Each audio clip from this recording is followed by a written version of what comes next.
Halo guys, balik lagi bareng saya Dimas dari Game ID. Sekarang kita kedatangan dua buah headphone terbaru dari Rexus yang serinya S9 Pro dan S9 yang biasa nih. Perbedaan utama dari kedua seri ini adalah harganya, di mana S9 punya harga lebih murah dibandingkan S9 Pro. Dan pada S9 Pro ini sudah ada fitur ANC-nya.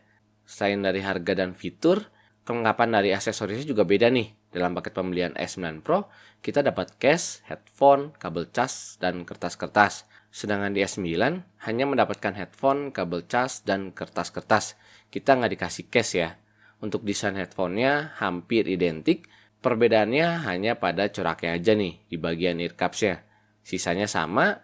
Bodi dari S9 Pro ini slim ya. Headband-nya udah empuk. Ketinggian bisa di-adjust, ear cups-nya bisa diputar, dan bisa in-out juga. Tombolnya hanya ada satu, yaitu tombol multifungsi.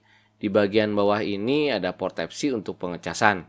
Oh ya, sekedar info, kalau di S9 Pro itu konektivitasnya bisa dua ya. Selain kalian bisa menggunakan Bluetooth, kalian juga bisa pakai kabel. Sayangnya, kabel yang dikasih oleh S9 Pro ini cukup pendek. Jadi kalau kalian punya kabel lain, kalian bisa coba menggunakan kabel itu. Untuk fungsi sisanya, kalian bisa menggunakan touch sensor ya. Kalian bisa geser ke kiri ke kanan untuk next preview song, dan atas bawah untuk adjust volume. ANC pada S9 Pro itu bekerja dengan baik. Ada ANC on, ANC off, dan transparansi. Untuk ANC on-nya cukup kedap ya, tapi masih kedengaran sedikit suara dari luar. Yang saya paling suka adalah transparansinya. Suara dari luar benar-benar kedengaran jelas. Nice. Masuk ke bagian suara, suara dari S9 Pro ini tuh besar di bass. Bassnya nendang, bassnya sedikit masuk ke mid, vokalnya masih tetap jelas, tapi treble-nya tipis. Yang saya notice, tuningan tadi tuh ada di ANC off dan mode transparansi. Tapi kalau di ANC on, tuningannya tuh bakal berubah ya.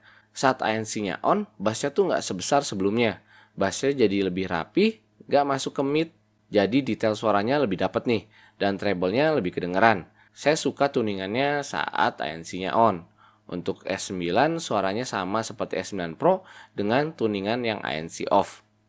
Dan sekarang kita akan melakukan pengetesan dari mikrofon yang ada di Rexus S9 Pro. Tes 1, 2, 3, 4. Ini adalah contoh suara yang dihasilkan oleh mikrofon yang ada di Rexus S9 Pro. Nah, sekarang kita juga akan coba melakukan pengetesan di Rexus S9. Kita ganti dulu ya. Dan sekarang kita akan melakukan pengetesan di S9 yang biasa, bukan yang Pro. Tes 1, 2, 3, 4. Ini adalah contoh suara yang dihasilkan oleh mikrofon yang ada di Rexus S9 biasa, bukan yang Pro. Gimana? Apakah suaranya sama dengan yang S9 Pro atau malah lebih baik nih? Jadi segitu aja pembahasan dari S9 Pro dan S9. Link pembelian semua ada di deskripsi. Saya Dimas undur diri. See you and bye-bye.